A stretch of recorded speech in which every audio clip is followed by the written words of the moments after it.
Can I be honest? If you're waiting for your husband or kids to care about clutter as much as you do, you might be waiting forever. But here's the good news: you can make massive progress all on your own, whether or not they ever care. Like the kind of progress that actually changes your home, even if no one ever lifts a finger. Today, I'm going to show you how to do that without nagging, without resentment, and without secretly throwing all of your spouse's stuff away. This video comes from a request I've received over and over again. How do I make progress even when my family doesn't seem to care about clutter? And I get it because I've lived it and I am living it. It's incredibly frustrating to feel like you're the only one that cares about the mess or even sees the mess and is carrying the mental weight of remembering to deal with the mess. But over time, I've learned something that has completely changed the game for me. You do not need full family buy-in order to create a home that is home, functional, and under control.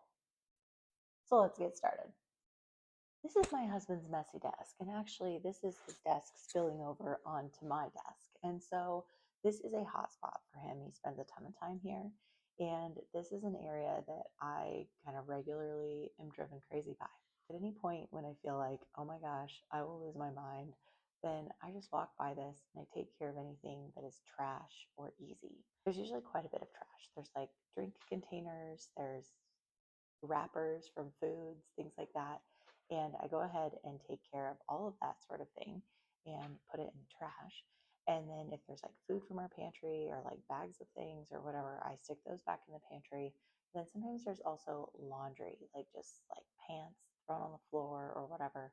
And I'll take those and stick them in the hamper. And I'm not really touching anything of importance. He probably doesn't even notice that I do this, but it just kind of keeps me from feeling like I'm going to go insane. And it keeps it at kind of some sort of reasonable level when I occasionally will do this. Okay, I can't believe I'm giving you this much of an inside look, but another thing I would share with you is just that if you can make a rule for yourself to not ever declutter your spouse's stuff, you will be so glad you did. And there's several reasons for that, but one of the main ones is that by focusing on your spouse's stuff, you will make less progress because there is so much stuff in your house that is either yours or is neutral stuff that your spouse does not care about, would never notice if it was gone, didn't even know you had. Okay. So you can go ahead and get rid of, you can clean up, you can give it away, you can sell it on Facebook Marketplace. It doesn't matter. But the things that are actually his, go ahead and just leave those alone. In good time, your spouse will probably eventually get rid of some things, or maybe they won't. But even then, probably 70% of your house is your stuff and neutral stuff. And it is actually a smaller percentage than you think that is your spouse's. And so, even with total disaster happening in your midst, you can still make a ton of progress without your spouse ever participating. Also, when you make this commitment to never get rid of any of your spouse's things, it really keeps them from being on edge. So when they see you decluttering, they're not like, oh my gosh, what is she going to take of mine? I have to look around. Or like, why is she doing that? It creates less tension because they know like none of my stuff is getting touched unless I want it to get touched. And I can feel comfortable that like she's not going to get rid of any of my things. And also, it just eliminates the conflict of like, because I find that a lot of times people who are this cluttery can't find anything. And why is that? Because the squalor, right? And so I can find things all the time. And yet, a lot of times, my husband will be like, did you get rid of whatever? And it eliminates that conflict because I can tell him, no, I have no idea where that is, but I also know for sure that I did not get rid of it. So it kind of eliminates there being any kind of like conflict or pain point around that. In fact, it's just lost in the mess. Let me suggest also that you consider having some expected places. Those would be places that your spouse knows he can look for the things that you are for sure going to put away because you cannot stand to see them out. So everybody in my family has a drawer in our kitchen.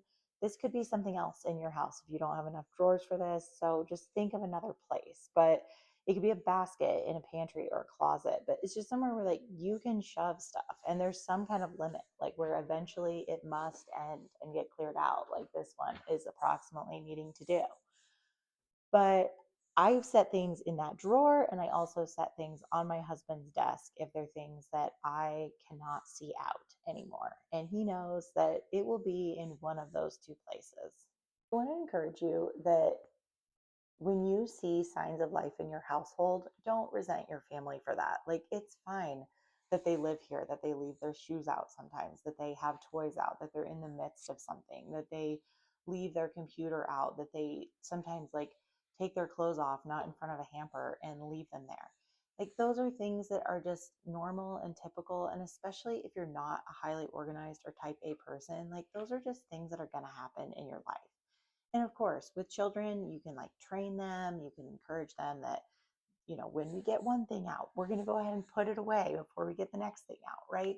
You can do things like that to encourage them and help move them in the right direction. You can communicate with your spouse, like, hey, can you always do your dishes in the middle of the night so that I don't wake up to a dirty kitchen? Communicate to your spouse, like, these are preferences that I have. Can you come alongside me and help me with these things? But if they don't happen the way that you want them to, just recognize, like, it is a beautiful gift to have signs of life in your household. Like, you would so much rather have your people than have your space clean, right? And so it is not a personal affront. Like, they are not doing this to get after you. They are doing this because they live here and they don't live as neatly as you. And you can bear with people in an understanding way and be okay. And it's part of serving your family to like turn aside from things in ways that you're different, to not to believe that you are the solution and the end all be all and the standard, and to like love your people anyways, because there's probably things they love you anyways for, right? Even if it's not clutter. This is our bathroom counter, and yes, it gets extremely cluttered. Honestly, this is an area that drives me crazy, but I don't get ready in this bathroom, so it's like it doesn't need to matter. But one of the agreements that my husband and I have is that like he'll clean this off by the time it's Wednesday and I need to do bathrooms. But at least I can wipe down this counter and kind of get us back to ground zero. Finally, I just want to give you the encouragement that your husband probably will come around eventually. I think I've been decluttering and getting rid of things in our house for like 8 to 10 years. And it has only been in the last few months that I have started to see my husband like clear out his dresser drawer. And like when I had a bag of clothes that I was getting rid of, he like went ahead and added a couple of things to it. And one day he like got rid of all the stuff that was all over the floor in our closet and put it into an organizer. And he's kept up with that pretty well for over a month. And so I am really glad that I didn't just harp on him and make it a huge issue, because I really have seen progress. And in the meantime, honestly, his stuff has bothered me less and less and less as time has gone on, because there's so many parts of our house that do feel completely under control. And so it just makes it feel less daunting. So hang in there. It might take a while, but they probably will come around if you'll just give it some time. So I hope that this video has been helpful, if nothing else, to know that yes, you're not the only one, and that you are not without hope for dealing with your cluttery house, even if you're the only one that cares. I hope you will let me know in the comments, what are you going to do today to make progress with your own or neutral stuff?